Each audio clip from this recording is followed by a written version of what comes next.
Hello and welcome. It's another Saturday question and answer session.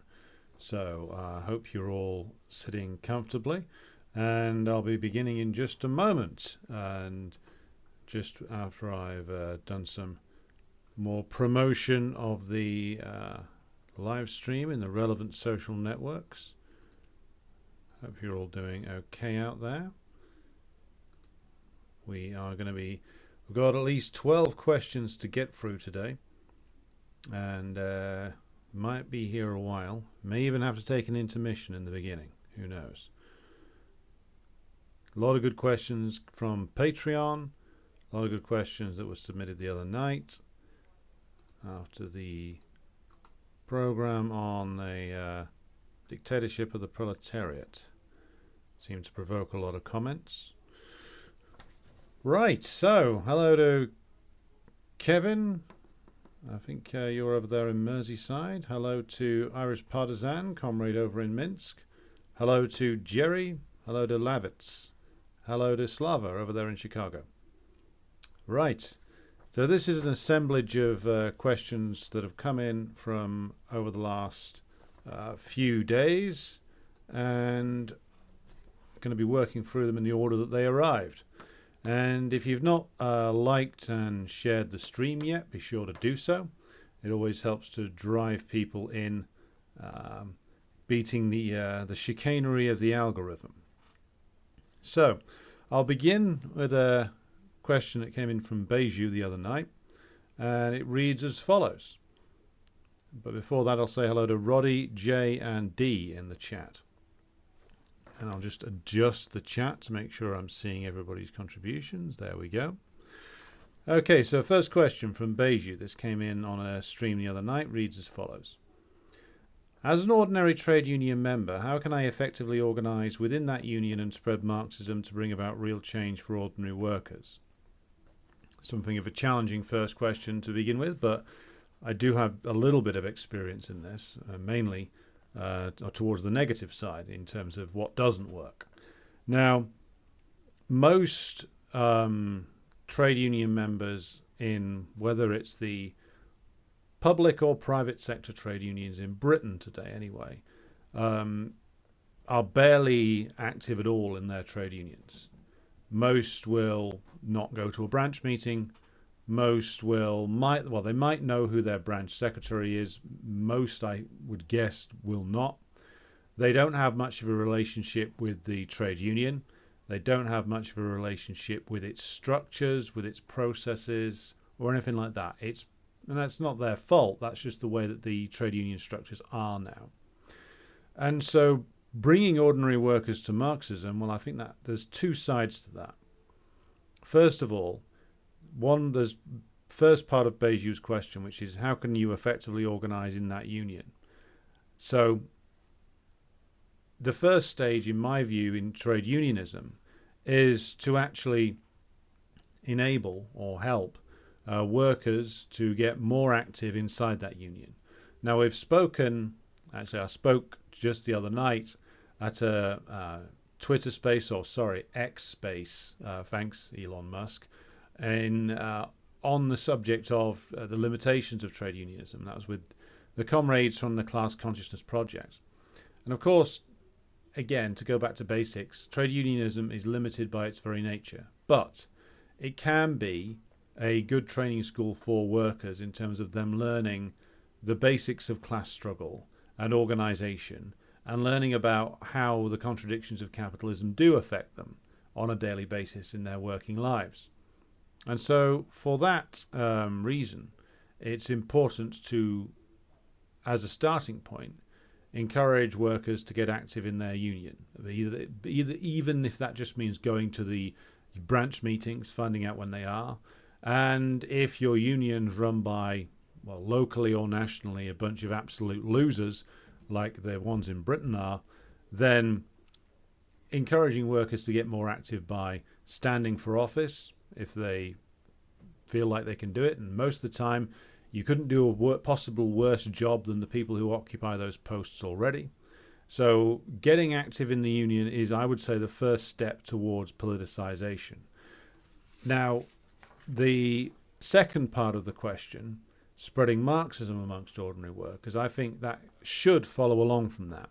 Now, here I will talk about my own experiences, because when I was in the Civil Service Trade Union, PCS, and also when I was in Unite, there were strong, broad left organisations there, but none of them were actually doing much, if anything at all, to bring Marxism or bring a knowledge of Marxism to the workers who got involved with those broad lefts. Many of these workers were sort of left social democratic. Some of them were a bit syndicalist. A lot of them were anti-boss, but almost apolitical. And so one of the things that I think has to be organised when you're getting involved with trade union work is that you have to try, and we're starting at a very low level, and start getting workers interested. First of all, get them interested enough to get involved in the industrial side of things. Once you've got a few people involved in the industrial side of things, I think that you can then start also talking to them, well, as long as you trust each other, about why Marxism can actually help understand things in the workplace. And I'll give you a solid example of this. I didn't understand the Marxist chapter in Capital Volume 1 on the working day until I'd been working for about 10 years, particularly why the employer is always trying to steal time off the worker. But working helped me understand that, and also then rereading that chapter helped me understand my role as a trade unionist a lot better. And so once you have workers who are interested in actually organising properly inside the union, then you can start talking to them, I think, about why learning about Marxism is going to help them, why it's essentially a path towards liberation. And one of the things that we could do with learning from is that even in its decayed state, the old Communist Party in Britain, and I think this was true in many other places as well, did used to have workplace branches. Now, some of these were stronger than others, but one of the things that a workplace branch is meant to do is that it is meant to actually take a group of workers who are going to be essentially the core of the trade union branch, and also a real potential group of cadre members of an organisation, and start reading circles with them.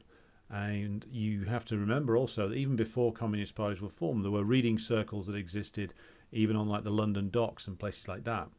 So to reiterate my answer, there's getting workers active at the industrial level is very important, and then starting to form, if you can, a core around you who are interested in Marxism, who are interested in reading it and finding out about its immortal lessons together. And that can be the basis, the solid basis of a very effective workplace level organization. Again, these things can happen quickly if you are fortunate enough to live in interesting times, to quote the old Chinese proverb. But it can take work. It can take a lot of time. I mean, it took, even just to build a decent trade union branch in favourable circumstances inside the civil service, where the bosses weren't really coming down that hard, that took a good couple of years. Now, it may be that in areas of the workplace, areas of the world of work in Britain, areas of the economy here, or in the United States, because of the severity of the crackdown of the bosses, it can be both more difficult but also easier to convince people. Because more difficult because you have no room for manoeuvre. The boss will sack you if he catches you talking communism to the people at work. But also slightly more easy because the workers already know quite a lot just from their own experience. And so the only thing what you would have to convince them of is two things. One, that being active, industrially speaking, is a good idea. And two, that Marxism can be absolutely and is absolutely essential for them truly understanding their condition. But I would say in the British case, which is why I know Beju is, that the first step is finding people who want to get active in the union and finding a core of people to work with in your local union branch as a starting point, and trying to form a reading group as a starting point out of that. All challenging, but all doable. It's been done before. Our aim ultimately should be, I think, that we need to be working towards building at least reading circles in many different areas of the country and in a lot of different industries. And these might need to happen on convenient days outside of work. But I think that I've been through, as I said, these broad left organizations inside the unions who had some very good industrial militants in them, but they were very poor politically. They did not know anything about Marxism. They, as a result of which, whilst being very strong on industrial issues, often went down completely the wrong path, politically speaking, because they didn't have the necessary knowledge to judge the situation correctly. I include myself on that. I didn't have the necessary knowledge to judge certain situations correctly either. So where I'm speaking about failures, I'm also reflecting upon my own. So I think that's the starting point. Find people to work with, find people who want to either get active in the union, challenge the existing set of union representatives, or just get more involved, and start working with a core of people to build up a Marxist reading group in your or stemming from your workplace, shall we say. It's going to be very hard to read in the workplace. And that's the starting point. And you can develop it from there. And in terms of getting active in the union, if you're not familiar with it already, the Class Consciousness Project has a very excellent guide to getting active in a trade union, written by my comrade Jason, so be sure to check that out as well. But again, small steps with the ultimate aim of getting workers a real education industrially, but also doing that ideologically, and that method must be educating them or helping them to educate themselves in scientific socialism. So hello to everybody else who's just popped in. So hello to Massimiliano Urbani down there in Melbourne, Australia. Good evening, good morning, says Zuleika, who I think is in London. Hello to Red Star Betty. Hello to Jay Londonono. Evening from Salford, just across the river. Hello to you. Hello to Dingo Ate Me Baby. And everybody else who's out there. If you've not shared and liked the stream so far, be sure to do so. Moving on to a question from my comrade from the CPGBML, Ben. So, in World War II, or after World War II, did US imperialism and its British ally plan to use World War II to advance the defeat of the USSR internally via revisionism, in case they lost the overt war? Did the war contribute to the Khrushchevite coup in any way? Well, this is a potentially long answer, but I will do my best to summarize. I think that what happened in the war, there's several things going on. Hello to CJ out in Richmond, Virginia, who's just popped into the chat. The Great Patriotic War, in many ways, one of the greatest triumphs of the Soviet Union, if not the greatest, a eternal proof of the superiority of the planned economy and its ability to not only adapt to many different circumstances, but also a proof of the revolution's strength within the masses, that the Soviet masses endured so much and fought so hard for so long against such great odds. To come out the other side victorious is truly a heroic spectacle to behold. And what happened in it, though, and I think this is what Ben is potentially driving at in his question, before World War II, in the period of mass industrialization, and this comes up in the book by Ludo Martens, the Stalin-led party, the Stalin leadership, was looking to expand the Communist Party of the Soviet Union, but in the direction of having more and more workers within it. And they knew that they needed to do this because it would be down to the revolutionary spirit that existed in the working class. That would be what mass industrialization and its success would depend upon. So it would depend first of all upon laying the foundations for it, which they'd done with the rebuilding of industry and agriculture in the 20s. But driving into the 30s, getting the mass involvement of the working class was going to be necessary. And Ludo Martens in his book chronicles how there was so much voluntary labor organized by different sections of the party, so that people who were often worked in desk jobs in the week would go out and do voluntary unskilled labor at the weekend to complete various industrialization projects. And Stalin correctly identified it as an extension, as another unfolding stage of the revolution. And what this meant was that they recruited en masse many hundreds of thousands of workers into the party. And this was done so that the party would have a stronger presence than it had already in the working class. And it would be a party that was embedded in the working class so that the worker communists could lead the way on industrialization by example, and also that the workers' involvement en masse in the 5-year plans via the institution of the party and the Soviets would be secured. So contrary to what Trotsky said, the party became more working class all the way through the 1930s. And of course, kicked off another stage in the revolutionary process and all that flowed from that. But it was met with a huge success, this change in the party, the making it even more proletarian, was something that was evidently very successful at embedding the masses in the party and the state. And of course, the successes of industrialization caused a mass support for the socialist system to grow and grow all the way up to 1941. So the party in 41 is actually in a very strong position with the class.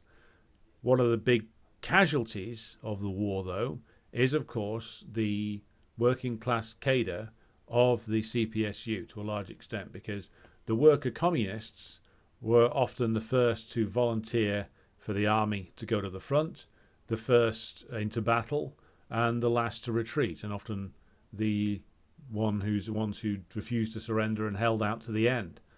And that mass death that did occur of communists, active party members in World War II, did have an impact.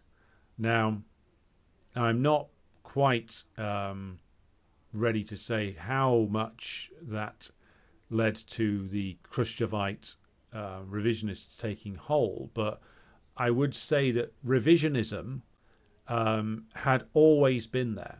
It's always a risk, and Lenin knew that and Stalin knew that. And one of the reasons why that Stalin wanted more workers in the party was to guard against it, was to make sure that the party was rooted in the masses and that it wasn't becoming divorced from them.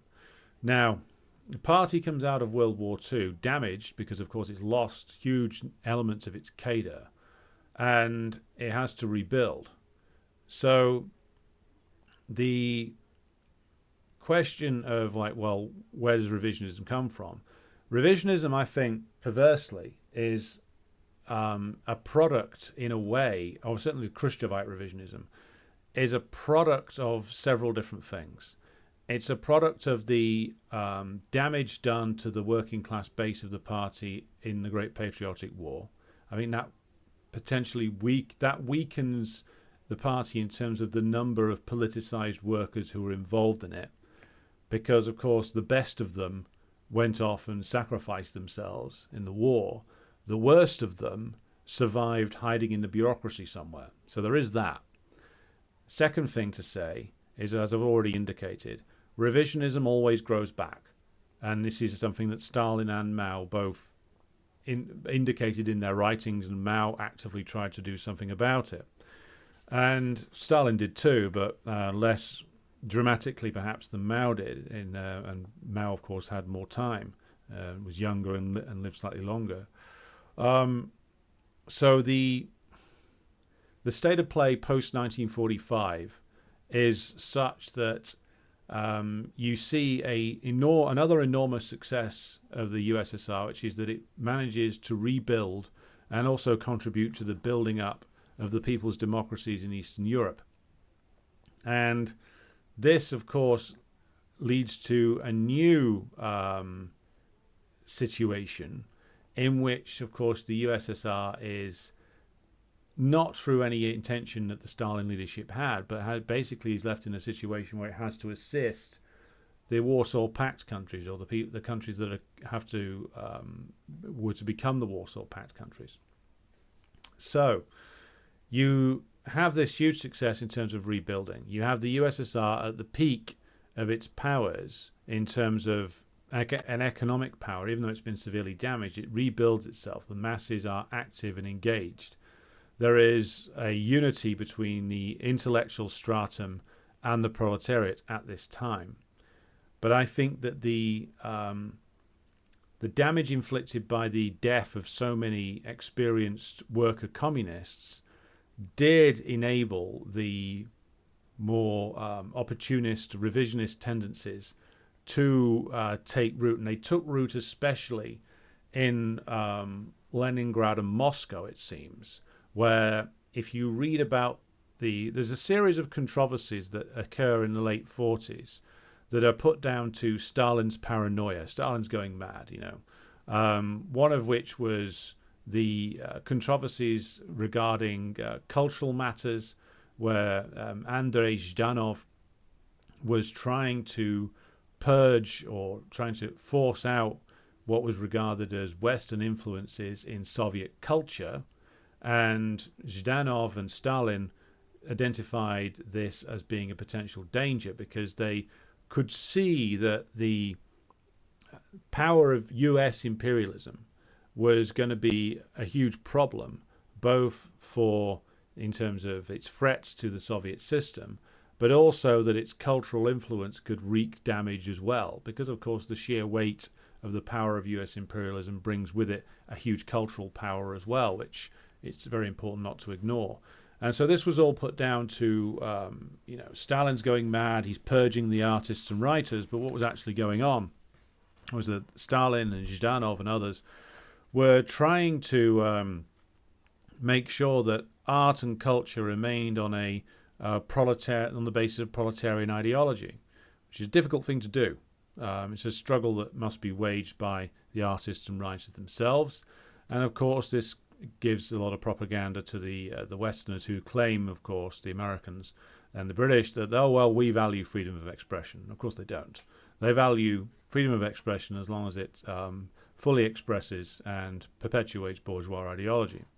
So the overriding problem here is that the success of the planned economy, the growth in the growth in the Soviet Union, the fact that the economy returns to growth, but also the pressure of imperialism starts to, I think, encourage opportunist and revisionist tendencies within the bureaucracy. Now, Ben's question is, was this a plan to use the revisionists to destroy the USSR?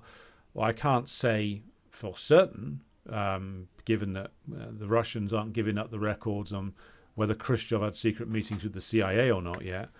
But what is true is that all the way back to the 1917 revolution itself, that the secret services of the British and the Americans and the French and others did maintain contacts with not just active agents inside the party, but tried to encourage revolts inside the party and inside the state. There were, of course, defectors in the 1930s who ran off and defected to various different imperialist powers. Not very many, but there was a steady few. They always get some. So undoubtedly they would look for any opportunity to further the contradictions that did exist inside the USSR and to make sure that these became more deadly. And I think one of the reasons why the Cold War began, and one of the reasons why, of course, the imperialists began it so quickly after World War II, was that they wanted to exert as much pressure on the Soviet leadership as possible in the belief that, something would crack. And that was certainly an objective of theirs. Now, quite what they thought was going to happen, I'm not sure, but certainly they developed that. Again, to cover what we talked about the other night, the reason why they dropped those bombs on Hiroshima and Nagasaki was nothing to do with Japan. It was everything to do with intimidating the USSR and intimidating the Soviet leadership and getting the Soviet leadership to essentially behave in a way that was amenable to the US imperialists. And as long as Stalin and the revolutionary group is still ascendant in the party, then that is something which isn't so much of a problem, even though you can argue that that leadership group did make mistakes. But, of course, the British showed that they were adept at using things like Titoite revisionism to further differences in the socialist camp, and Tito made himself into a tool of imperialism very quickly after World War II. So I think that the British and the Americans were looking very much to exert as much pressure as possible. Whether they knew exactly how revisionism was going to plan out or play out, that's impossible to tell, but certainly they would have had some kind of contacts with the traitorous elements within the party and the state. Whether Khrushchev was one of them, I don't know. But then again, Khrushchev wasn't acting on his own. He was representative of a layer that was always there. And again, you can tell this by looking at the arguments that Stalin had with various members of especially the academic side of things, over the textbooks on political economy that they were producing, over various other things where Stalin and his allies saw that an opportunist, a revisionist line was being taken, and struggled against this right up to the point that Stalin died. Now, bear in mind, Khrushchev had been the biggest arse-kissing groveler all the way through Stalin's period. He'd been the one that promoted most the idea of Stalin having a cult of personality. As the Grover Furr books point out, Khrushchev was always this sort of obsequious Uriah Heep figure, like a smarmy bullshitter. And what's clear is that he came to represent a certain opportunist trend within the party and the state that was centered around certain industrial elements, particularly light industry, and certain elements of the academic side of things, who favored essentially a retreat to the policies of Bukharin. Because remember, as I said, revisionism had always been there. It had been there in Lenin's time, and it had to be struggled against before the revolution. It had been there in the 1920s in the form of left opportunism, in the form of Trotsky, and right opportunism in the form of Bukharin. And then you get right opportunism emerging again around the Khrushchev group, who only really start to take a firm shape after the death of Stalin. And Khrushchev then spends 3 years consolidating his forces until he is able to launch his coup in 1956 and push out the remaining revolutionaries in the party leadership, people like Kaganovich and Molotov, who were flawed figures in many respects but remained revolutionaries. Point here is that revisionism is a recurring thing. It's a recurring thing both pre and post-revolution. It has different faces at different times, but it always came back to three fundamental things. One, a belief that the role of the masses should be pared back, that the role of the masses should be relegated to a supporting function only. And that was very much Bukharin's view. It's certainly Khrushchev's view. And later on with Gorbachev, it's definitely his view, even though he disguised it better. And secondly, a belief that you can use capitalist methods to stimulate further growth, to essentially combine it with elements of state planning to make sure that the economy grows quicker. And Khrushchev's thing was always that he was saying, we're going to outperform the West. I think this was how it was sold to him by the various other opportunists that did float around him in his orbit. The idea was, and Gorbachev says the same thing, Bukharin had said similar things, we're going to outperform the capitalists, we're going to beat them at their own game. Deng Xiaoping said similar things, and his supporters would now argue that he has partially been proven correct. I think otherwise, but I don't think you can categorize China as purely revisionist, but similar arguments are made. And yes, they say that they're going to beat the capitalists at their own game. They're going to be able to use these market methods to outgrow capitalism and beat it that way. The third thing about them, revisionists, and this is something they all have in common, is that they reduce the struggle for socialism down to questions of productivism. And that's very much true of the revisionists in the Soviet Union, be they the Bukharin generation, the Khrushchev generation, or the Gorbachev generation. This flows from, of course, their belief that they can outgrow the capitalists, but also it flows from their belief that, their fundamental belief in that they downgrade the role of the masses, and that they see the role of socialism isn't to build necessarily a new society. It's to essentially create a more efficient and better version of capitalism. And this is certainly true when you look at the activities of Khrushchev, Kosygin, and the others in the Brezhnev period, and also the words of Deng Xiaoping and people like that. And of course the people at the Titoite revisionists, the Polish revisionists, what they tried to do was they wanted to substitute essentially the continued involvement of the masses in the building of socialism with giving the masses more consumer goods, outproducing capitalism to make sure there's a wealth of consumer products available, and therefore we've created a better, we've done capitalism better than the capitalists.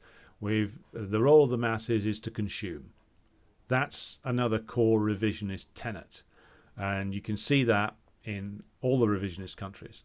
And of course this leads to disasters, but this was certainly true of the Khrushchevite revisionists. Now, as to go back to the essence of Ben's question, was this all part of a plan by the US and the British? I can't know for sure until the revolution in Britain is complete and we get access to the MI6 vaults. We can't know, but they were certainly aware that revisionism existed. They were certainly aware that it had caused problems in the 20s, and they would have been aware that such tendencies continued to exist in the party. Their intransigent and ultra-militarist position after 1945 was designed to provoke as many splits and wobbles as possible in the Soviet leadership. And ultimately they did succeed. What they succeeded in was in getting out of Khrushchev, however this was come up with, we still don't fully know, the 1956 speech, which wasn't just about denouncing Stalin as a cynical power grab, even though that was part of it. Remember, as Grover Furr chronicles, as Ludo Martins chronicles, and as does Lacerdo as well, this was a speech that was released to the imperialists long before it was released publicly in the USSR. And it was designed essentially to do two things. First of all, to signal that the revolutionary period was over, and Khrushchev followed this up with definitive actions upon that point, which I will return to in a moment, but also to give a clear signal to US imperialism that essentially that the Soviet Union was prepared to surrender, was prepared to essentially give up challenging the imperialists, and was prepared to bargain away with them. Now, Khrushchev, due to external pressure from the Chinese, was forced back on that when he was forced to crush the Hungarian counter-revolution in 56, and was again then forced to do a zigzag and back instances like the Cuban Revolution, because there was still, even though he'd done a lot of damage, enough revolutionaries in the party and enough of a working class influence that he hadn't managed to fully get rid of to force him back again following this attempt to go firmly down the revisionist path. Now, I'll conclude by just saying this. What he did, it was really damaging, was of course was privatizing certain assets, such as the state-run machine tractor stations, reintroducing elements of capitalist production inside the Soviet economy, and further from that in the 60s under Kosygin, introducing more pro-capitalist reforms and also increasing the privileges of the upper layers of the bureaucracy, as Che Guevara observed with disgust when he arrived in the late 60s, or the middle 60s in the Brezhnev era, all of which combines together to create several things. A slow alienation of the working class from the party and the state, the relegation of the role of the working class, and of course the replacement of the building of socialism, even though that was still there in rhetorical terms. But what that boiled down to was increasing the amount of consumer goods that were available, doing capitalism essentially better than the capitalists, building a better consumer society than capitalism had managed.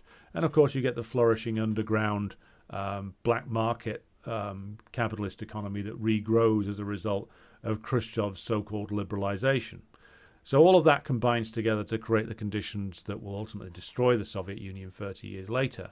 But to come back and finally answer Ben's point, you get the weakening of the party in World War II via the death of so many worker communists. You get the pressure that comes from imperialism, which is designed to provoke a crack in the Soviet leadership. You get the regrowth of new forms of opportunism, or, well, new and older forms of opportunism in new variants, shall we say, in the late 40s and early 50s, and that these are able to concentrate around Khrushchev to carry out his coup in the 50s. So yes, the imperialists were definitely proceeding in the way that they were in the hope of provoking some kind of crack in the leadership. What crack that took the form of, what split that took the form of, what damage it did, I don't think they had a firm plan, but they knew that the tendencies existed, and they knew that they hoped that if they'd kept upping the pressure, that one would occur. And in the end, that tragically, they were proven correct upon that point. It took 30 years for this to fully happen, and the working class resisted a long time, right up to the end. But it did happen in the end. The unleashing of capitalist forces in the USSR and the relegation of the masses to a supporting role, the attempted relegation of the masses, and the changing of the building of socialism over to pure productivism, that all set the scene for Gorbachev. And the imperialists would have, of course, been overjoyed to see their plan come off. It's why they still love Gorbachev so much. Okay, and hello to various other people who've come in. Hello to Jason, who's coming live from work. Good to see you, comrade. Hello to Kai over there in Massachusetts. Hello to Harry in Wales. CJ says the party died 3 times, or was it 6 during the war? Well, if it's 34 million dead, the latest numbers, I think it's at least 4 or 5 times over the numbers that died. World War II, I think, fatally weakened the party by robbing it of a generation of revolutionary cadre. Very true, from Irish Partisan.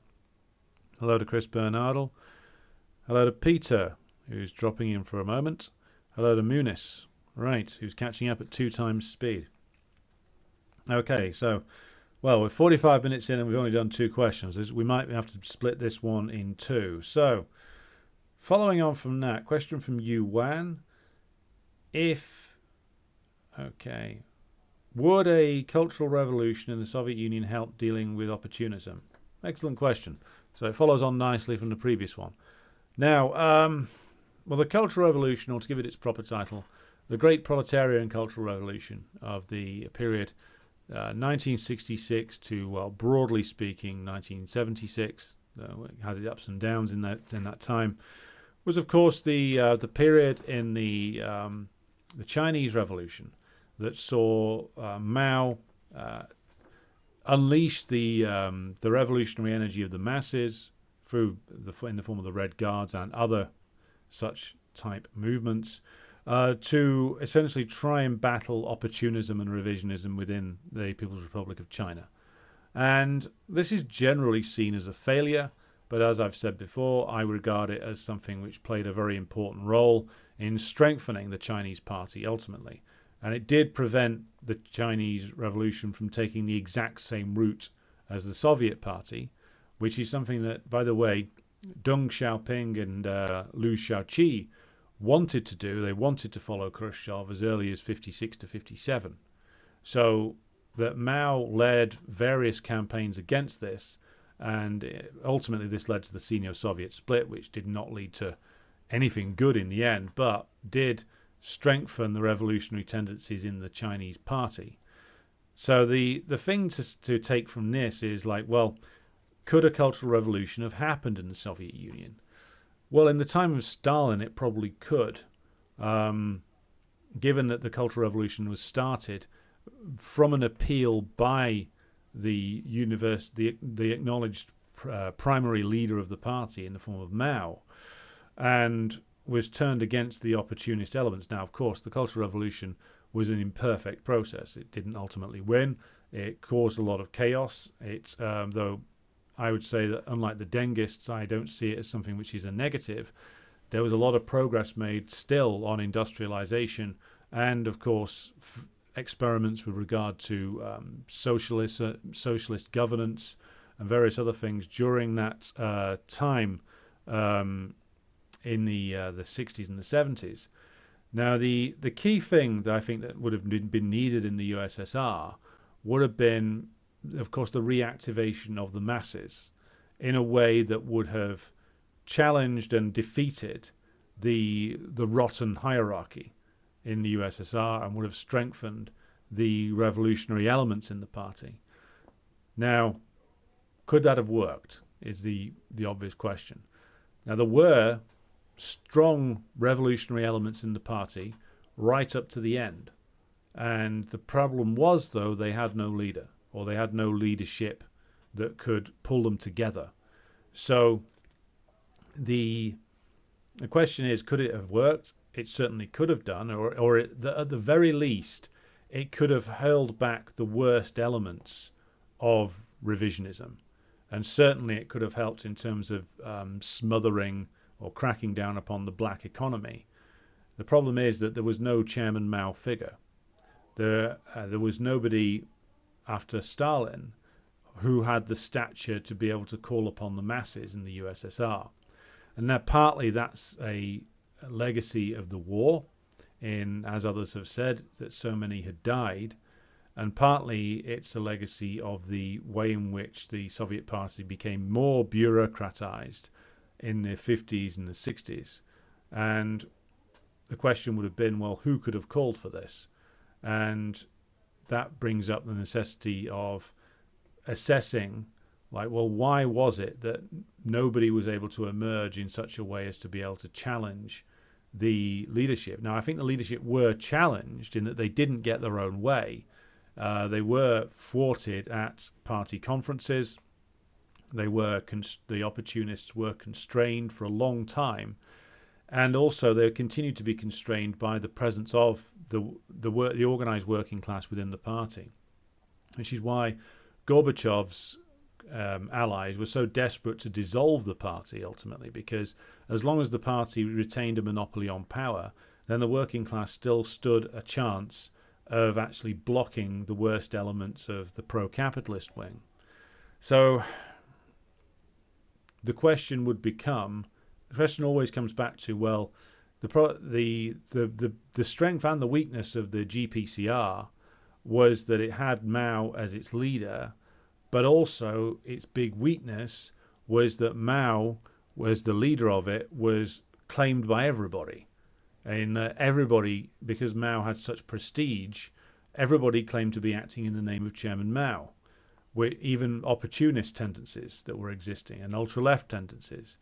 So again, it's an imperfect process. But I think the essence of Yuan's question is that, well, would the active intervention of the masses have helped to scale back what was going on, to defeat the revisionists? And certainly it would have helped to weaken them. The question is always, well, how could it have happened? Was there ever a point where the intervention of the masses could have been secured? I think there could have been. I think there could have been, if there had been a revolt after Khrushchev's secret speech in '56, which there were revolts in places like Georgia, because of course Stalin back then was a hero across the entire Soviet Union. So traducing him publicly like that did produce revolts, but Khrushchev suppressed those. And of course he arrested or purged people who were opposing him in the party. And this is, again, part of the problem. Like, you need a revolt of the masses, but where is it going to come from?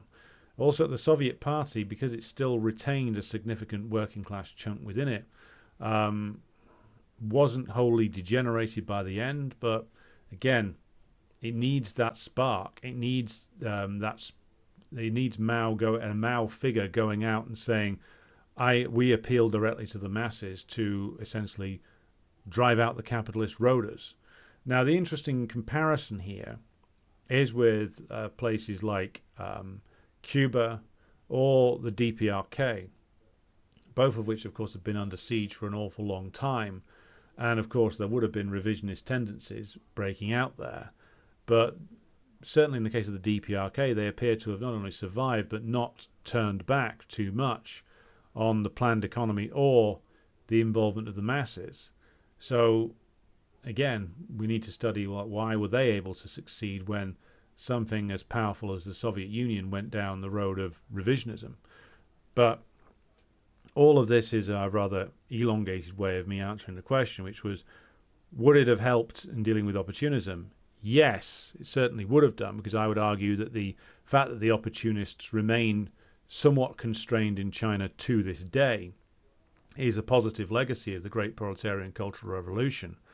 The question isn't whether it would have helped or not. The question is, how could it have happened in the USSR when there was no Mao figure to kick it off, even with all the flaws that Mao leading it and everybody claiming to act in his name did bring? So yes, cultural revolution in the USSR would have helped. Problem was that there was nobody there to lead it. It was always the problem that the opposition, though there was opposition to the revisionists, they always had leaders and a clear aim, whereas those who opposed them wanted to preserve socialism for a variety of reasons and wanted to preserve the Soviet Union, but they had no, from what I can see, no point of coherence a lot of the time. Like, Gorbachev lost a lot of votes in the period that he was General Secretary, especially after 87. He kept losing votes at the Congress. And strangely, though, he kept getting his way. And even though he lost votes and he had to rig things and he couldn't get supporters of Perestroika elected, and Yeltsin couldn't get elected as a dog catcher, except for active rigging of the vote by the party hierarchy, which everybody seemed to know was going on. But again, nobody could stop it, because I think partly nobody could imagine that Gorbachev and his allies would be able to pull the trigger on blowing up the whole thing. But also the opposition was too incoherent. There was nobody came forward, or no group came forward that was prepared to essentially pull the trigger on Gorbachev. Not literally, or perhaps literally. Nobody was prepared to take the risk that Mao did, and to take the risk of essentially having the masses declare war on the hierarchy of the party and the state. Nobody was prepared to do that. Partly, I think that's the impact of the level of threat posed by imperialism to the Soviet Union, which I think did encourage conservatism and bureaucratism and an unwillingness to take those kind of risks. Of course, China was under all those threats as well. But this is where someone like Mao is such a titanic figure, because he'd been through, of course, the Revolutionary War. He'd been through decades of war against Chiang Kai-shek, war against the warlords, war against the Japanese. And so whatever else the man was, he wasn't afraid to take a risk. And problem was that by the time what was being done in the Soviet Union became obvious to the masses, there was just nobody there who could carry that level of authority with him, or was prepared to take that level of risk. And that remains an enduring tragedy. So yes, it could have helped, but unfortunately the circumstances were such that such a leader and such a movement didn't emerge. So, right, been going for an hour and only through 3 questions. This is going to be a long one. Is there any ground in suggesting that Nazi Germany and Hitler would not have come to power if it wasn't for the rise of socialism in the first place? From Beiju. I did talk about this a little bit the other night, so I'll just rehash it now to an extent. The exact shape of fascism, be it the Italian, German, or Spanish variety, was, of course, a bourgeois reaction to Bolshevism, to the successful Bolshevik Revolution. They needed a pseudo-revolutionary force based in the petty bourgeoisie in order to carry through a fake revolution, to re-energize the bourgeois state, to rebind the disenchanted petty bourgeoisie to the bourgeois state, and to be able to carry out the mass repression of the working class that they needed to restore profitability to the system. And so that's fascism's utility. Yes, it is heavily influenced by the fact that the communist threat, as the bourgeoisie sees it, necessitates a more violent response from them. And they, of course, get this by organizing the disillusioned petty bourgeois. However, the emergence of an extremely reactionary political trend in Weimar Germany, as it was, or post-World War One Germany, that would have happened regardless of whether there had been an October Revolution or not. For a start, there was still the question of the fact that there was still significant numbers of organised workers in Germany. There was still however flawed and compromised and useless, still a mass social democratic party. There would still have been, even if the Bolshevik Revolution hadn't have succeeded, there would still have been a left split away from the SPD. Now, and there would still, of course, have been the fact that German imperialism had been humbled and destroyed, and the German nation had been bankrupted and humiliated at the end of World War One. So there would have been a response from the German ruling class, an ultra-reactionary response that would have been directed principally at the German working class and would have been aimed at restoring the power and profitability of German imperialism. So all of that would still have happened, I think. Now, it would not probably have taken the exact same form of fascism, but bear in mind, even if what happened was the return of some, I don't know, maybe you got the dictatorship of, an earlier dictatorship of Hindenburg himself or Ludendorff, or some other Prussian officer or some other Prussian Junker would have taken over and restored the Kaiser or something like that. Bear in mind, the Kaiser's reign saw the slaughter of 1 million people in Namibia, what's now Namibia, in methods reminiscent of what was seen later on the Eastern Front in World War II. So earlier German imperialism, despite the fact that it didn't, wasn't represented by a failed watercolor artist from Austria, was still an incredibly violent, incredibly brutal thing. So you would have still got an awful lot of violence and brutality and savagery in order to restore German imperialism. It just would have happened without a Soviet Union to defeat it. So the actual reality would have been, I would argue, no less brutal, no less horrific. It just would have played out slightly differently. Maybe they would have won. So this is something that the reactionaries, I know why Beju's raised it, because it's something that reactionary liberals, of course, raise all the time. Well, if the Nazism is just a product of communism, and if there hadn't been communism, there'd have been no Nazism. Well, and if there hadn't been capitalism, there wouldn't have been imperialism, and there'd have been no World War One. So how far back do you want to take this? But to reiterate, if we assume the Versailles Treaty went ahead like it did, you would still have got an extremely violent response from German imperialism.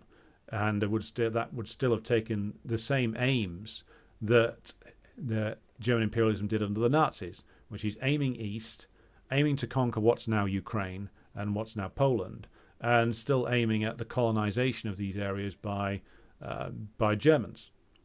And this is the aim, the overall aim that the German imperialism had in World War One, and it was the same aim in World War Two.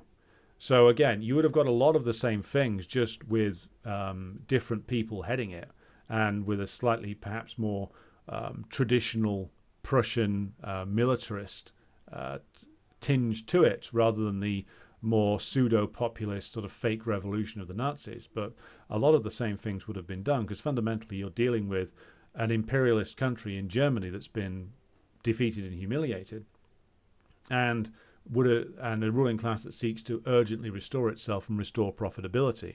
So it still required the services of some extreme reactionaries who would have done a lot of the same things. Right, what I'm going to do now is I'm going to pause for a brief intermission to do something very English and get myself some more tea. So I'm going to put the holding screen up for a few minutes, and then I'll return to answer more of your questions in 10.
Hello again. I have returned. I hope you all enjoyed the intermission. And it is 12 minutes past 9 here in Britain. I'm going to be going for at least another hour, judging by the rather slow pace we've got here so far. So, hope everybody enjoyed the break there. 7 Southern. I will come back to your question at the end. So, remind me if I don't. So, Slava off to get something typically American. We've got a Dane having a sausage roll. Well, can't beat that, really.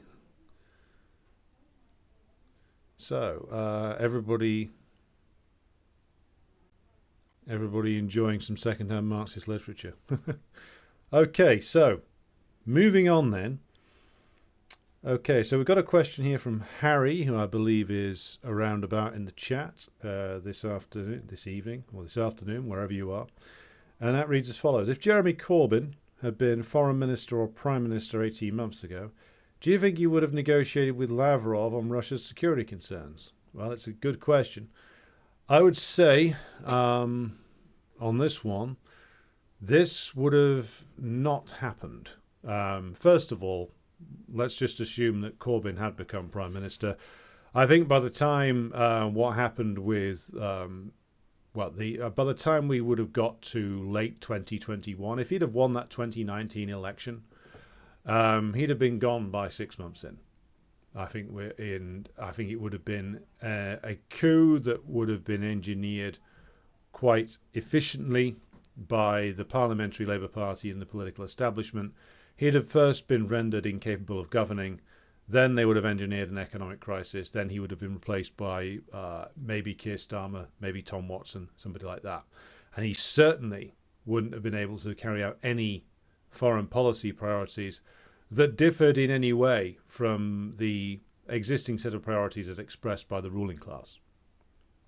And that is something that we can make a reasonable assumption about, because Corbyn had already adopted anti-Russian rhetoric in 2017 and 18 and 19. He was already going down the path of becoming essentially Paul Mason when it comes to relations with Russia and China. See, what a lot of people like to forget about Corbyn is that, yes, he was opposed to the Iraq War. Yes, he has opposed the wars of British imperialism. But he's garbage when it comes to questions of anti-imperialist countries.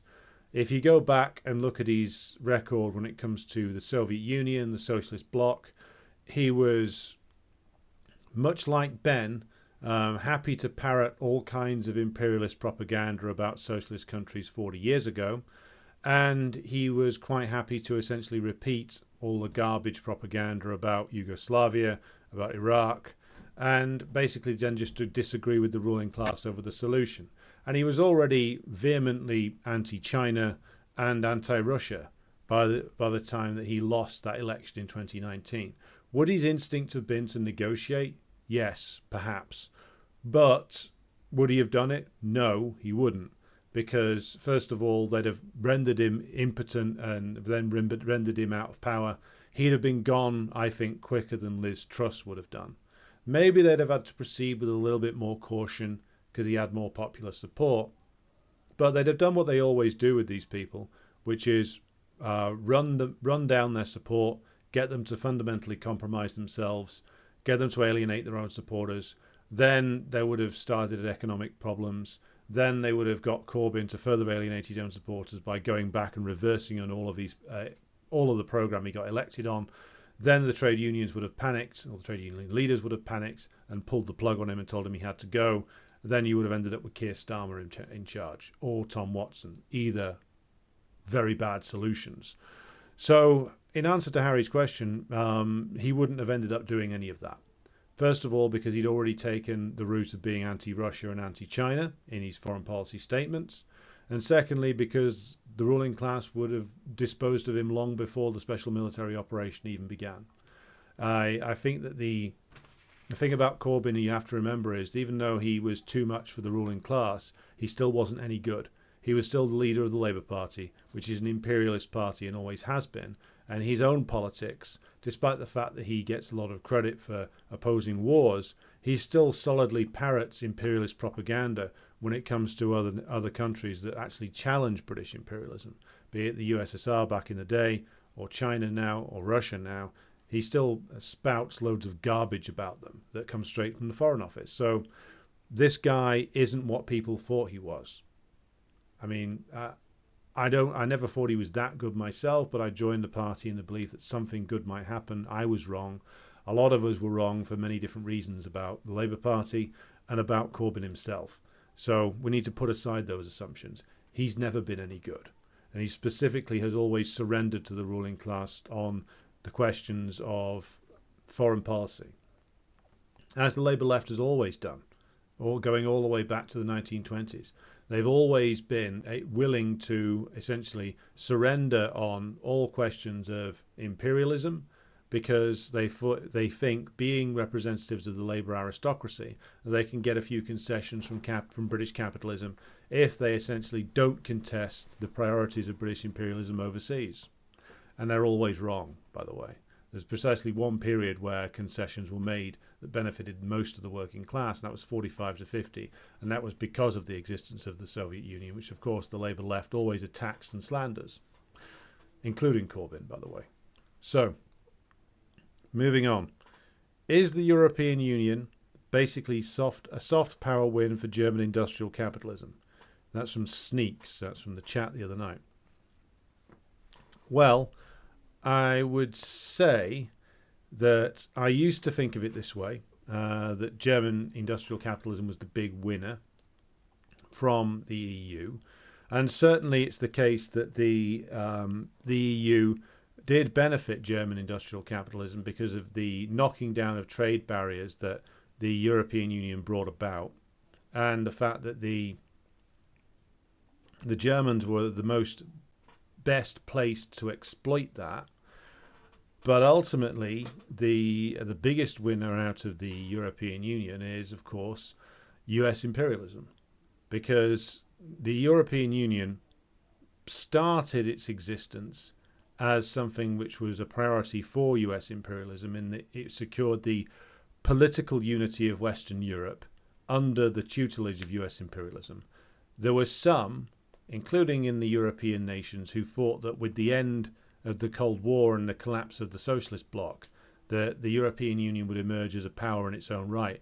That was never likely to happen for a number of reasons. First of all, all of these countries were still, quote unquote, on rations, as Stalin put it, the same rations that the US had given them after World War II. Secondly, by the 90s, all of these countries, including Germany, a restored German imperialism, were a lot weaker than they had been previously. Ultimately, like a unified Germany wasn't able to rise to the level of offering serious competition to US imperialism. And they were never able to emerge as a unified bloc in their own right. And that is exactly as US imperialism would have wanted it. There was as I've covered before, one brief moment of disagreement, which was a disagreement over how they were going to get rid of the Baathists in Iraq and divide up the country. That was a question of how they were going to do it, not if they should do it. And so German industrial capitalism did benefit from smashing and destroying what was left of Greek industry, and of course being able to get into the markets of all of the Central and Eastern European states. One interesting interview that my comrade Joti did with the Czech communist leader the other day, Josef Skala, was when he was talking about the deindustrialization of the Czech Republic, formerly Czechoslovakia, after the collapse of the socialist system there. The part of it that I found interesting, or one of the parts of it that I found interesting, was the fact that the old Czechoslovakia used to have all these industries. It used to be able to produce its own nuclear reactors. And since the restoration of capitalism, all of that has gone away. And part of that is because, of course, those markets got smashed and destroyed and taken over by German capitalism. And so all of the countries in the old socialist bloc essentially just turned into points on a supply chain for German industrial capitalism quite a lot of the time. So if you look at what industry is now available in places like Bulgaria or Slovakia or Slovenia or Croatia, you can see that a lot of the time it's German industry that's gone there to essentially outsource its labour into places that are cheaper. So yes, they were big winners, but the ultimate bigger winner is US imperialism, which is able to use the EU very effectively, essentially as something which looks different to US imperialism, but is in actual fact wholly in thrall to US imperialism. And this is because they completely dominate not just the peripheral countries like Poland or Bulgaria or Slovakia or Slovenia or Croatia, but also that they've come to completely subordinate the major European countries themselves. Italy, Spain, France, Germany, and of course that they had, until 2016 they had Britain in there doing their bidding as well. But it turned out that even with the departure of Britain, but because German and French capitalism is in a crisis and has progressively weakened over time, that it's really come to the point where you can see that the EU is just an appendage of the US empire. And it's completely subordinated to the priorities of the US imperialists. They are not going to escape. They are not going to disagree. And if they had anything about them, or any leverage, they could have stopped this war. They could have stopped what was going on with Ukraine. But they didn't, because they were too weak, too divided, too unable to face up to the United States when it was Obama, or when it was Trump, or now it's Biden, because they pretended to be opposed to Trump, of course, but they really they were obeying the diktats of the US permanent imperial state, the permanent bureaucracy, the deep state, whatever you want to call it. That was who the leaders of Europe were responding to and continue to respond to. So what this war has done is provided us with a real lesson, which is who's really in charge of the EU. The answer is the United States. And that flurry of attempts at an independent line that Chirac and Schroeder tried to pull in 2003, that all disappeared very, very quickly. And now you just have a European Union which is essentially just the political wing of NATO, which is, of course, just a military alliance which is designed to wield the armies of Europe as, again, tools of the US. So it is if not without contradictions, but it is an almost completely cohesive US imperialist bloc now, with its political wing, the EU, and its military wing, NATO. And there is only one winner there, and that's US imperialism. And ultimately, it's not even going to be German imperialism that wins, because German imperialism, French imperialism, Italian imperialism will all be sacrificed by the United States if they have to, in order to preserve their own particular interests. So, next question. Okay. I see, this is from Jay on Patreon. I see and hear the term comrade used frequently in communist and leftist spaces, but I am hesitate to use the term too quickly. Jody Dean wrote a book entitled Comrade that expresses the view that comrade means ideological commonality, accountability, dependability, and fidelity. In your view, what are the characteristics of being a comrade? Should we be careful in presumptively overusing the term? Yes, I agree broadly. The question of like when you use it is an important one, and I think I haven't read that book by Jody Dean, but the essence of how you summed it up there, I would agree with, which is that the term comrade should really mean something. I think we are in an age where language is cheapened by the curse of irony, shall we say. But yes, comrade should mean something real. It should mean that you are bound together by common commitments to the party, to putting forward the line of the party, to acting in solidarity with each other and in a disciplined fashion at all times when representing the party. And it should be about something which clearly identifies you to other people and them to you as abiding by a certain set of standards. So yes, I think it should represent something, and I don't think it should be something which is just thrown around in a meaningless fashion, which it often is. And I think if I get the time, it will be something that I look to read, because it's something that we need to analyze a little bit further, because there's again, like, it's about restoring seriousness as far as we can to the movement. There's altogether too much complete lack of seriousness floating around at the moment, and whatever we can do to counteract that, I think, is all for the good. So, just pausing now to see if we've got any follow-up questions. Hello to Ash, how you doing? Sneaks has come back and says, I was under the impression that Nixon was going off Bretton Woods, the petrodollar led Germany to picking up the US's position as the dominant European capitalist interest. There was a slight divergence in the 60s and 70s. There was an attempt by some West German leaders, mainly Brandt, to act independently. And the US's manufacturing position was threatened for a little while by Germany and then by Japan.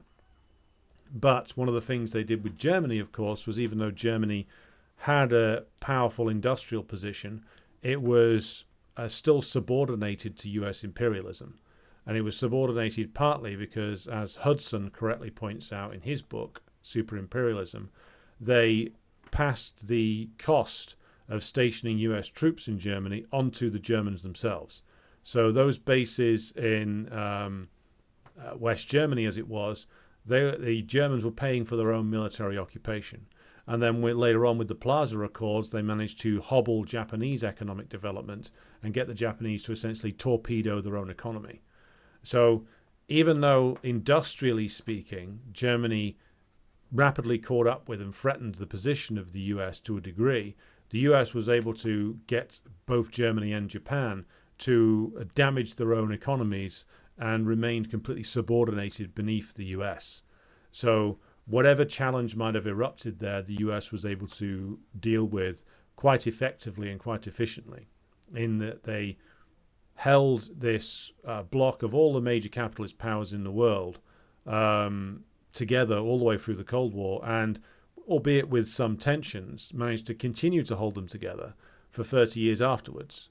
Now, that doesn't mean, of course, that the US is this all-powerful, all-dominant, storm-all-before-it power, but what it does mean is that at a time of, since over the last 100 years, when imperialism has been, albeit with fits and starts, progressively weakening, you then get a power emerging after World War II, which is able to effectively pull together all the remaining imperialist countries into one solid block and keep that block together. But I think that block has been kept together whilst at the same time it has further weakened itself as time has gone on. And I'll be discussing more about that in future episodes because there's some interesting things to tease out there.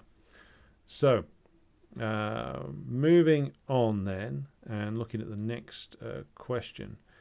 Yes, if you just bear with me for a moment. Yep, there it is. So, this is from Dean on Patreon. Assuming the Ukraine conflict can be neatly resolved with a balkanization and separate spheres of influence emerging as you've outlined, where do you believe the next proxy war will emerge? Well, right now it's looking like it might be Central Africa, but then again, there's contesting opinions on, well, what's going to happen there. The junta in Niger appears to be holding firm. ECOWAS, the imperialist puppet states, the neo-colonies of France and the USA, are divided on how to proceed. The Nigerian Senate has apparently voted against sending a military force in there. The Algerians, the Burkinabes and the Malians have said, along with the Guineans, have said that they are opposed to any military intervention. There is a story coming out now that the Russians, through the Wagner organization, have got some kind of presence on the ground in Niger now, given that they were fairly close by anyway.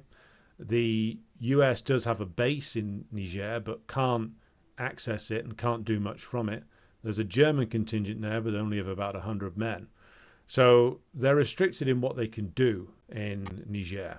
And if the Nigerians won't go for it, I can't see the Senegalese or anybody else, or any other the smaller nations, wanting to launch some kind of military operation in Niger, given that the bigger militaries in the area are now definitively opposed to it. And also that the Algerians, and this is something that Scott Ritter said in a broadcast he did with Garland Nixon recently, which I think he made a valid point about this, which is that Algeria has declared itself to be wanting the constitutional order restored, but that it's completely opposed to any intervention, and that Algeria can serve as a corridor to supply the Nigerian military with what it might need if, say, it chooses to seek assistance from the Russians, which it appears to be doing. So there's a potential for things going off in a major way in Niger, but it seems to be, I would not think that the imperialists themselves would get involved in that. The US might be tempted to try an aerial bombing campaign, but again, that's risky.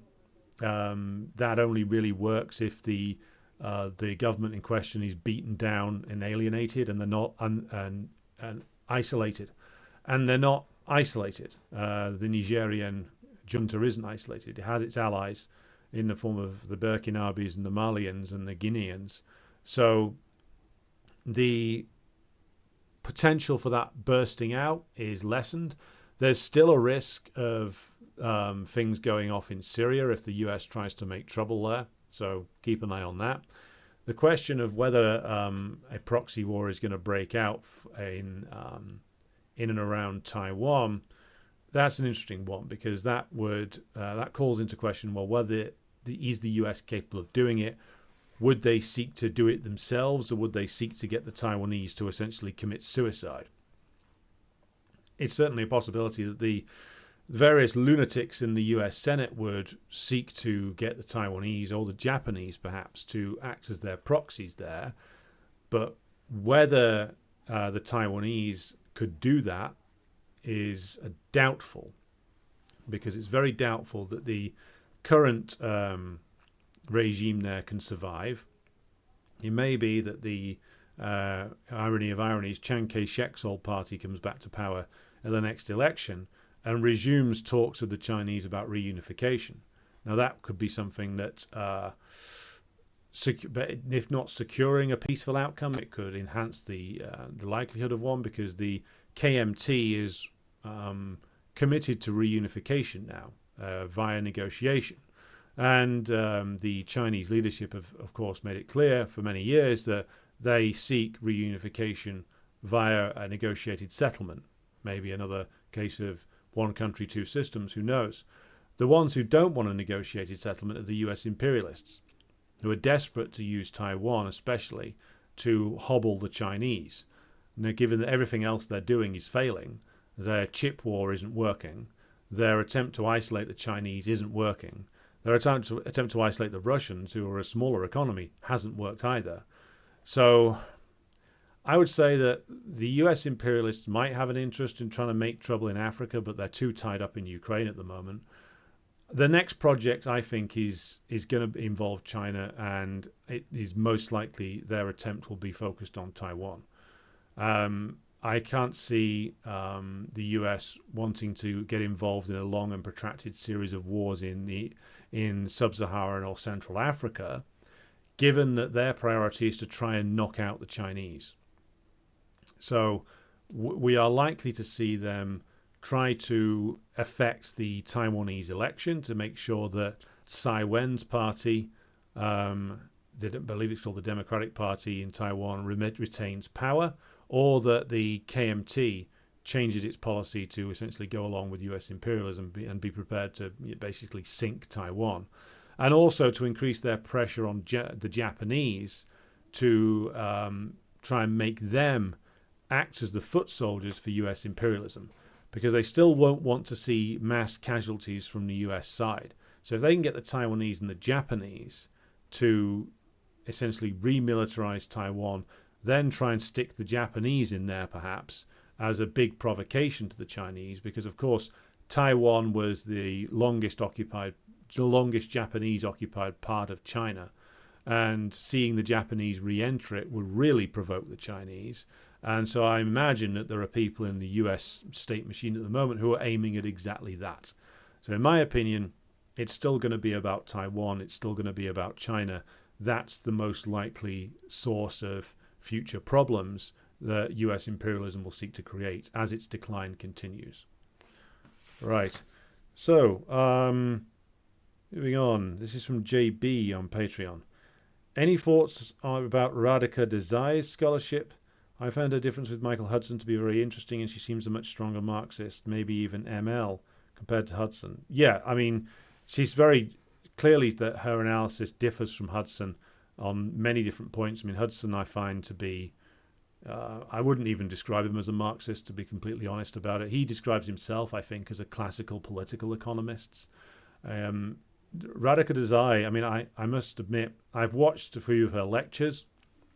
I haven't read any of her books yet, although she has some interesting perspectives, some that I don't agree with. For instance, she seems to think that Keynesianism and Marxism can be reconciled. I don't agree with that. She is a lot stronger on imperialism than Hudson. She actually seems to take her analysis from Lenin as her starting point, and seems to have a strong analysis of that. So I need to read more on that particular part of her work. And she's got some interesting points of view on developmentalism. I think what she shares in common with Hudson is a belief that developmentalism can go over into a kind of socialism, that the productive forces in a developmentalist state, a strongly state-run economy, can run over into socialism. Now, I think that I'm not sure that I agree with that. And I'm saying I'm not sure because I've only seen her express that in a lecture. I haven't read her full theory of that.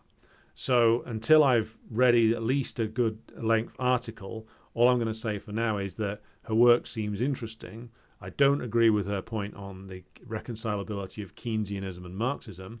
But what I will do is I will read some of her work and come back and talk about it at greater length, because I don't want to start speculating overly on someone whose work I've only encountered in the form of lectures that I've seen online. So I will come back when I've actually read something more detailed of hers. So, right. Okay, big one here from Samiti, and that is as follows.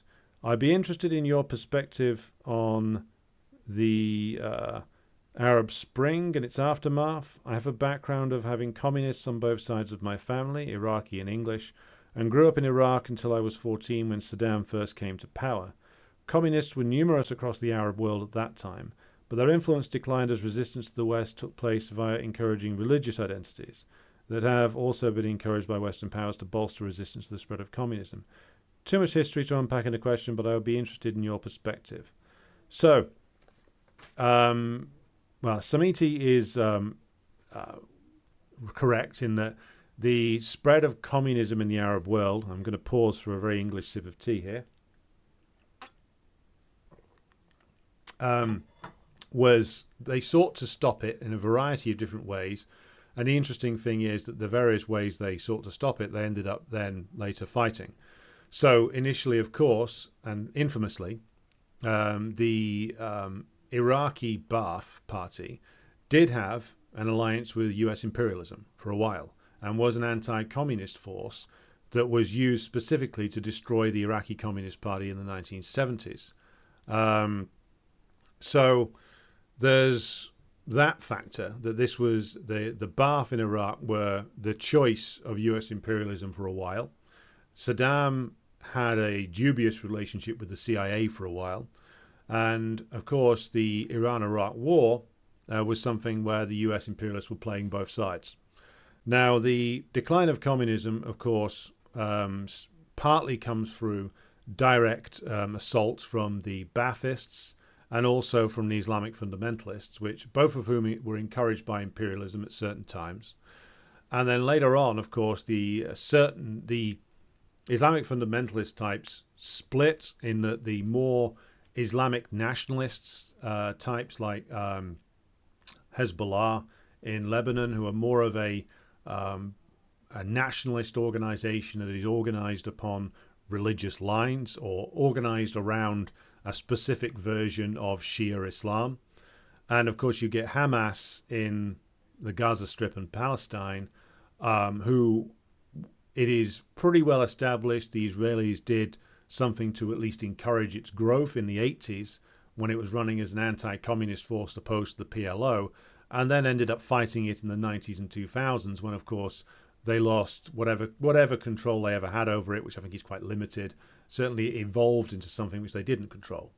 So this is an interesting dynamic. Same dynamic is true in the case of the Muslim Brotherhood in Egypt, which acted as a loyal opposition and had kind of a give and take relationship with the Mubarak government for a long time. And they ended up, of course, in the position of being in power. So my overall impression of this, and as I've said before, I oppose this rather silly idea that some people put about, that the whole thing was a put-up job from US imperialism. This is fundamentally untrue. The US imperialism would not have wanted to give up the Mubarak government, which is a very crucial ally of theirs for a very long time. So, and that's why they've essentially recreated it, or tried to, in the form of the al-Sisi government. So they wouldn't have wanted to give him up. They certainly wouldn't have wanted to see the back of Ben Ali in Tunisia. Now, the problem with the Arab Spring is, of course, and this Samiti hints at the problems in his question, is that the whole event took place at a time when working class organization in the big proletarianized countries like Egypt was very weak, where the communist parties were either non-existent or very weak, and the biggest organized elements in there were various forms of reactionary Islamic organizations. And this is reflected in the fact that you have the Egyptian revolution against Mubarak succeeding, where the working class moves into action through strikes, and it's through the mass strikes that ultimately Mubarak is forced to resign. But then, of course, with no communist party, who's best placed to pick up the power that falls into the street? And that initially is going to be the Muslim Brotherhood, because they're the ones who have a national organization, they have a significant budget, they have allies overseas in Saudi Arabia and to a certain extent in the form of Erdogan in Turkey. And they are able to thus make all the running in the presidential election, which is why you end up with Mohamed Morsi becoming president. Now, yes, he's gotten rid of pretty quickly, because even though the Muslim Brotherhood is a reactionary organization and, of course, has been a loyal opposition to Mubarak and has dubious relationships with various pro-imperialist comprador states as they were then in the form of the Saudis and in the form of Erdogan, they're still not something that imperialism was entirely comfortable with. They would much rather return to the military regime that Mubarak was running, and so they found a way back in the form of bringing in al-Sisi. And there was a revolt of a kind against Morsi, and it was the trigger point for a military coup. And of course, Morsi comes into power. Al-Sisi comes back into power, deposes Morsi, and you get the restoration of military rule in Egypt.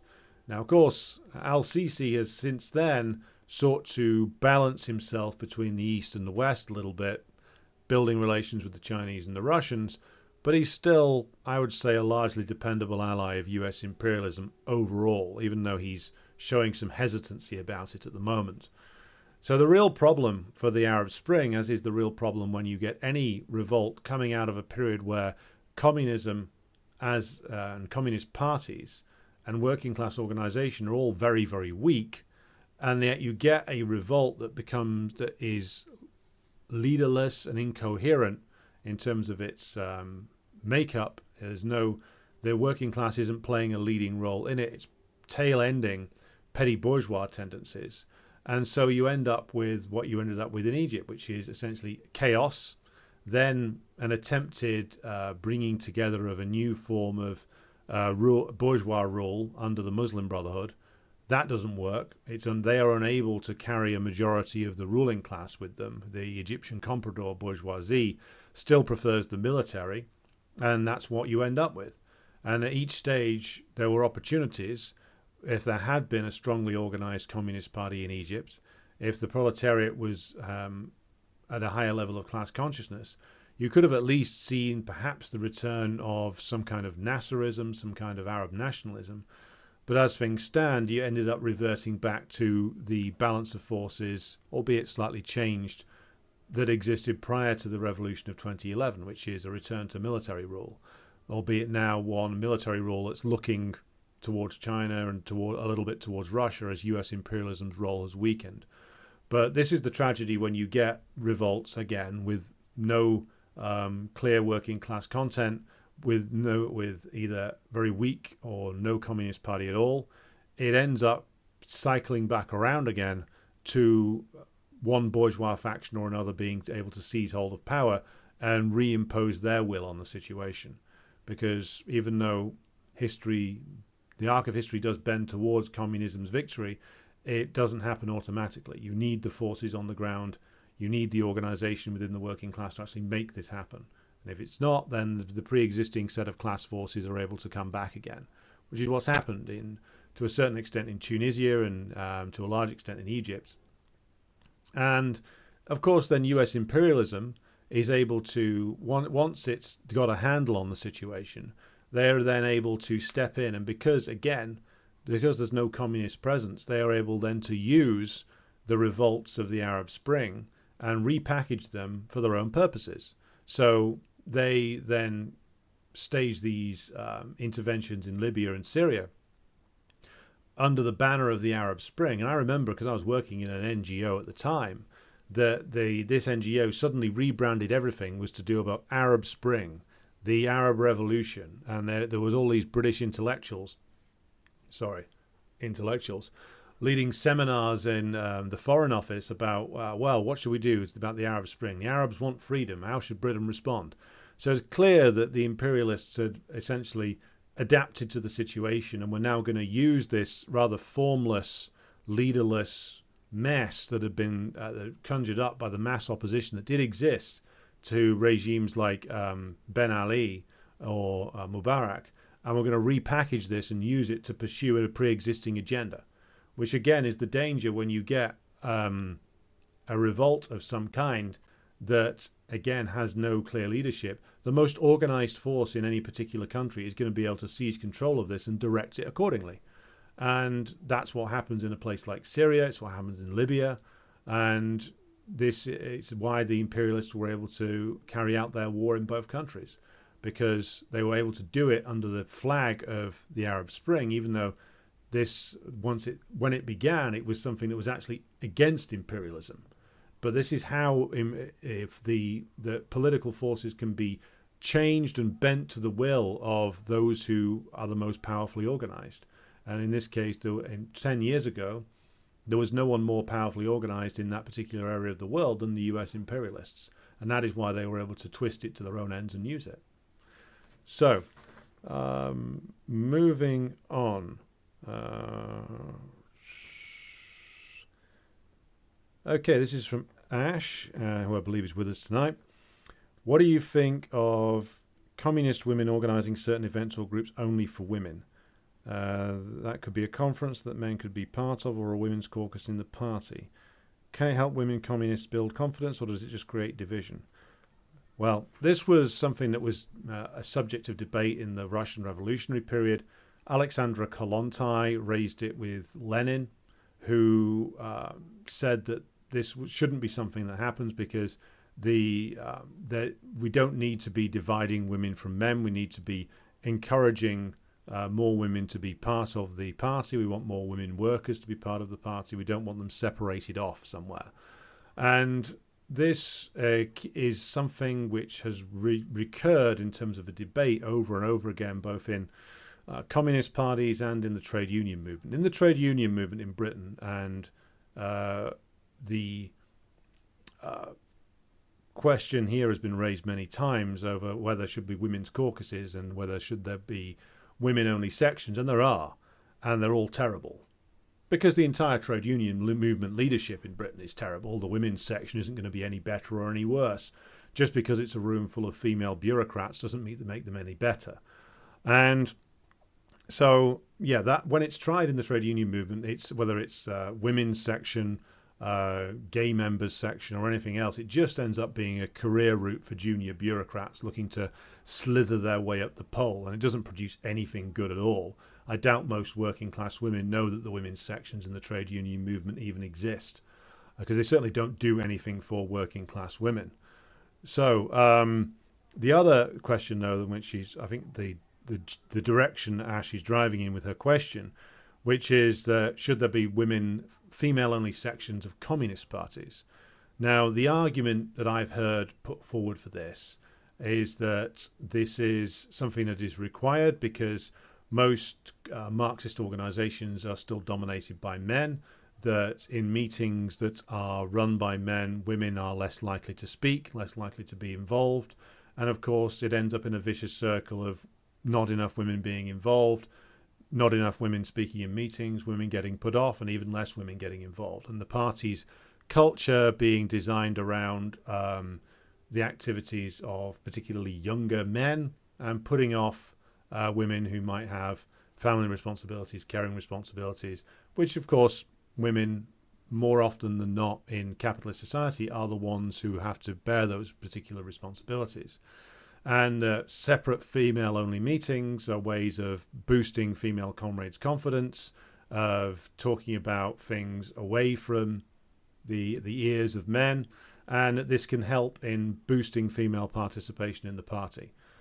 So I'm going to say that I more agree with Lenin, because the way I see this is there's a number of layers to it.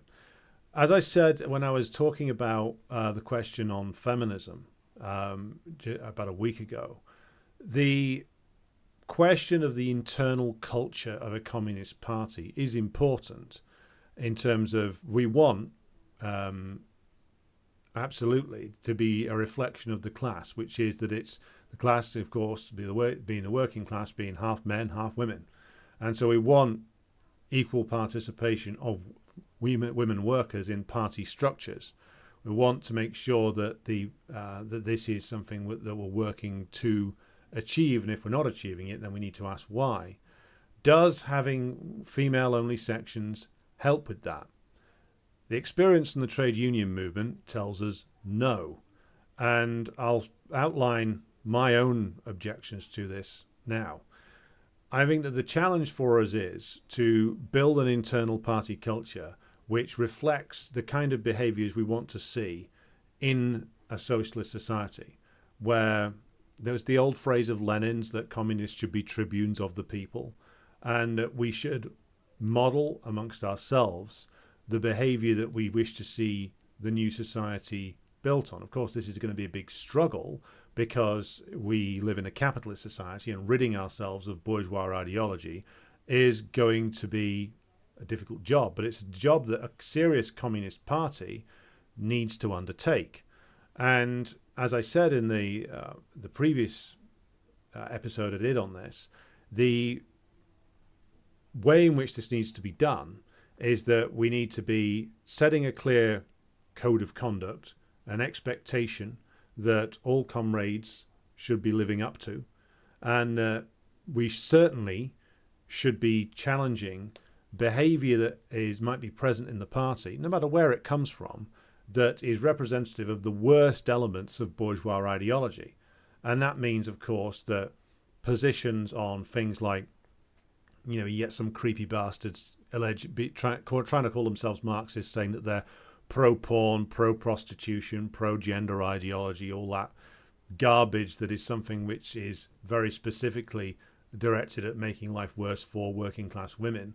So all of that stuff needs to be dissected and disposed of. And anybody who's like pro-porn or pro-prostitution needs to have that position debated with them. They need to be convinced that they are holding an incorrect position and hopefully rectify their incorrect beliefs. And if they're unable to, then they need to be shown the door. And you need an internal party culture in which comrades can discuss as comrades in educational groups, in debates with each other.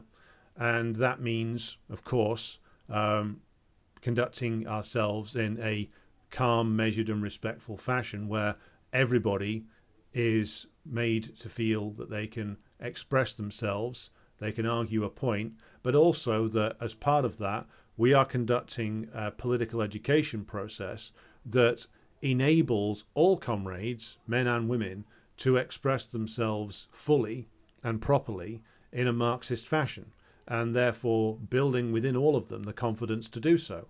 And if we do all of this, we can reach a level of organization that is 50-50 men and women, that is reflective of the class, that doesn't seal off women in one particular section and say, well, we've given them a women's section, let's let them get on with it. And I think that Zuleika's point is exactly correct, which is that female-only sections just make it easier for men to ignore women. And just to say, and because I've seen this happen in the trade unions. The trade union leaders will say, well, we've got a women's section. That's where women's problems are dealt with. So this, it's a ridiculous solution to a problem, really. It doesn't do anything to actually solve the problems facing working class women at all. And it doesn't do anything to really address the behavior that feminists identify within men, that they are right to question, that they are right to bring up as a problem.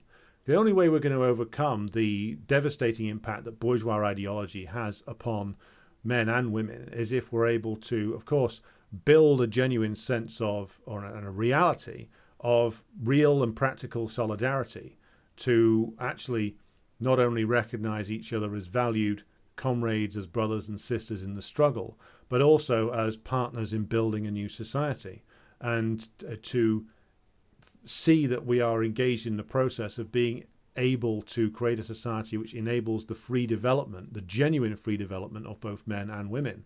And again, building the internal party culture to overcome the differences between men and women that are put there by bourgeois ideology is a crucial part of that.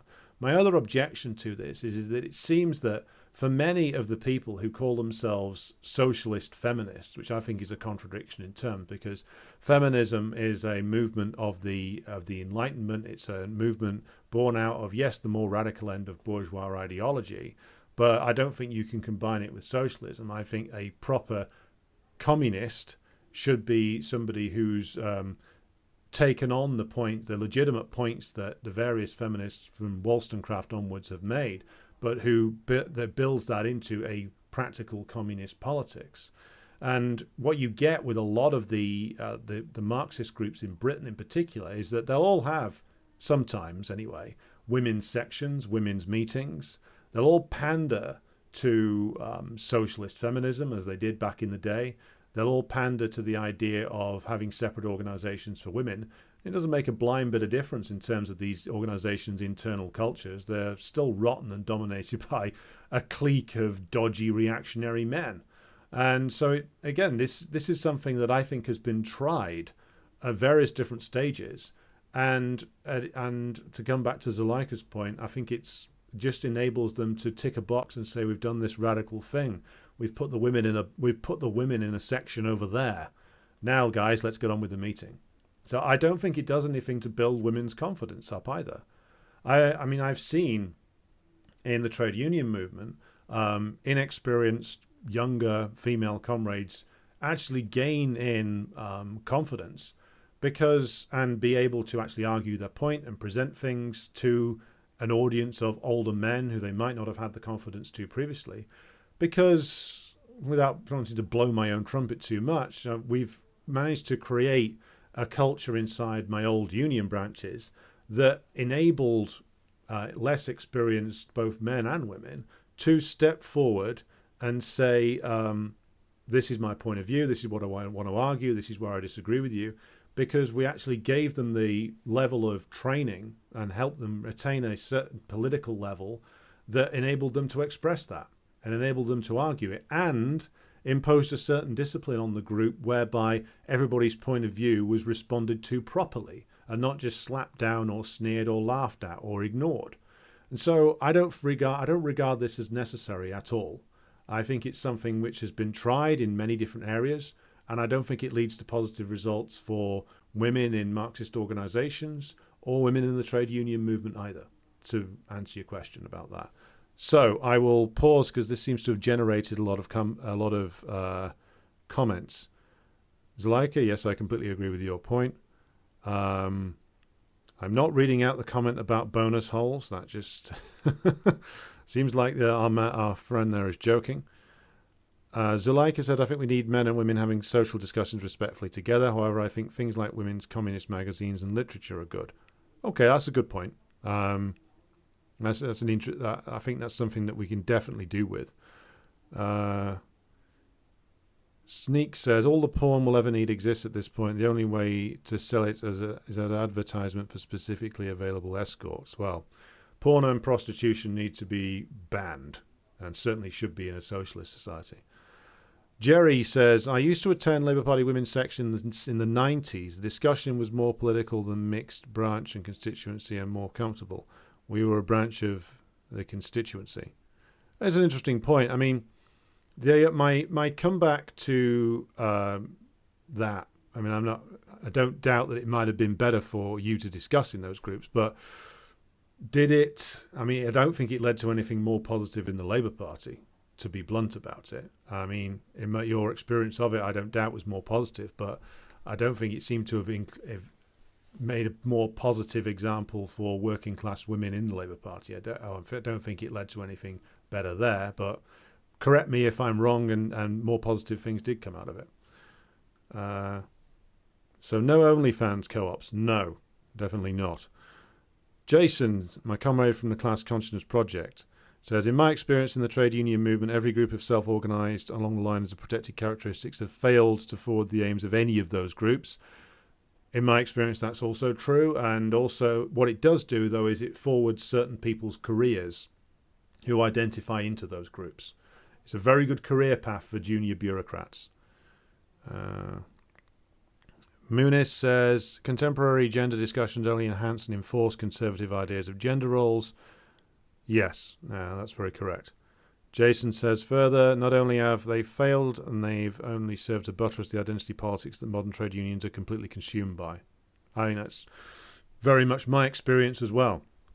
I don't think it has led to anything good. You cannot say that the conditions for, shall we say, black workers, I mean, this is very broadly defined definition of black anyway, have been improved in the British trade union movement by having a million different black workers sections, or what's that terrible term? BAME sections, black and minority ethnic sections. This kind of sort of separatism, as Jason indicates, is only good for, well, the people who run those sections. It's been no good at all for the workers in those unions, and it's been no good at all for the wider working class. So, yeah. In terms of communist parties as well, I mean, I'll add a further thing here, that a lot of the socialist feminists that I've discussed this with over the years hold a view on, like, the undoubted violence that is inflicted upon women by men, and the undoubted problems that do exist because of the way in which women are treated and have been treated as commodified objects under capitalism, and the violence that helps to engender from certain men towards women. A lot of these people seem to regard this as something which is inherent within all men and is unable to be overcome. And that's why female separatism is something that they chase after and want to turn into a political project. Now, whilst agreeing that, of course, women are often the subjects of incredible violence that is generated by the capitalist system, that is something that can be overcome. And it's not something that we can just click our fingers and overcome overnight, but by, again, consistent struggle whilst building a new socialist society, removing the contradictions and antagonisms created by capitalism, creating a new society that, again, as the socialist societies that have existed in the last century show, you see a dramatic improvement in the lives of working class women. And, of course, a downscaling of the violence that is inflicted on women by men under capitalism by changing the mode of production and waging a consistent struggle against the lingering elements of bourgeois ideology that are still present in a workers' state that promote violence against women. So this, with consistent political struggle, all of these things can be overcome. I don't think that it is necessarily the case that it is just the inherent violence of men in all conditions that creates this. Yes, at the moment, that is what is going on in many parts of the world. But again, a consistently applied political struggle, both before the revolution and after it, can take us beyond these problems. There are no problems that humans create that humans can't solve. And through political struggle under the dictatorship of the proletariat has shown in the Soviet Union, in China, in places like East Germany, in Cuba, that the questions and the problems that arise from bourgeois ideology and capitalist relations of production that create violence and terrible acts being committed against women and children, these can be overcome with a combination of political struggle and, of course, harsh punishments for those who endanger women and children, and of course seek to bring back the violence and the contradictions of capitalism into a workers' state. Again, I believe that these problems can be overcome with the proper, shall we say, expressions of struggle. And that is what we must aim for. And we must aim in our own organizations now to create a situation where men and women build these organizations as equals and struggle for socialism as equals in these parties. And we model the behavior that we want to see in the new society, in the parties that we're building today. And that way we can help, our cadre can overcome the problems that bourgeois ideology creates between men and women, and that bourgeois relations of production create between men and women. We can start to overcome those and struggle against those in our organizations today, in order that by the time we get into a post-revolutionary period, we have thousands and thousands of people who have already done the hard work of at least partially overcoming these issues, in order that the full overcoming of them can be a more smooth political process after we go through a revolutionary period. Right. So we do have a final question. This comes from CJ on the Telegram channel. And it relates to, well, should communists have a dress code? Should there be a certain way in which we identify ourselves via what we wear? And this is an interesting question, because it's the fact that many groups in the past have adopted some form of uniform dress, some kind of symbol of themselves, be it the leather jacket, beret, glasses look of the Black Panthers, or the dressing similarly and smartly when it came to like the communists of the 20s and 30s. And certainly the way in which we dress is important. The way we present to the working class is important. Now, I've done the wrong thing when it comes to this on many occasions, which is I used to go and do political work back 10 years ago, looking like I'd just rolled out of bed with a bad hangover, wearing a T-shirt and with a rolled-up cigarette stuck behind my ear. And that, strangely enough, didn't make us look particularly good. Four blokes on a shabby table stall screaming about socialism and smelling of last night's beer. So the way you present yourself is important, and I think that the way in which that you could do this is I don't think you need to adopt like a full uniform or anything. You got to debate it out in your organization, like how you want to do it. I think the first thing to say is perhaps maintaining a certain level of smartness, shall we say, being decently turned out, not looking like you've just fallen out of bed, wearing decent and smart clothes. That's the starting point. Now, in terms of being able to identify yourself, of course, the EFF, Economic Freedom Fighters in South Africa, all wear red. They do wear the red beret. They are very clearly identifiable. I mean, that's something that we could certainly discuss about working towards. I think the first stage for communists in the imperialist countries, though, is to, first of all, dress respectably. Don't look like you've just fallen out of a Wetherspoons into a gutter. And also be clean, be tidy, be presentable, look like you're dressing because you want to not only impress the people that you're talking to, you dress well to engender respect for them and show that you have respect for yourself. And that's certainly something that we need to do. And once we've started that, then we can further that onwards and start talking about, well, okay, now we've reached the point where everybody's agreed upon presenting ourselves in a certain professional way. Now perhaps you could look at armbands. T-shirts is a good one for like demonstrations to show that there's a lot of you about, or don't rule out the beret. But certainly I think it's something we should look at. My opinion is, first step, dress respectably, dress smartly when you're doing activity for the party, and you can do that by fairly easily. It doesn't mean you have to wear a three-piece suit. It just means that you need to look like you are dressing in a way in which you are seeking to present a positive public image. And that goes along with a lot of other things we've been discussing, such as self-discipline, building a well-ordered organization, building a culture in the organization where you become genuine comrades of each other. And that's the important thing. So that takes us to the end of the questions tonight. And it's been quite an epic one, I think. So I'm going to pause just to scroll back. I think we had one more question. I think I've lost it in the mix, though. Yes, Seven Southern. Starbucks, Amazon, and UPS are the most visible unionization efforts in the US. Should communists focus on these industries?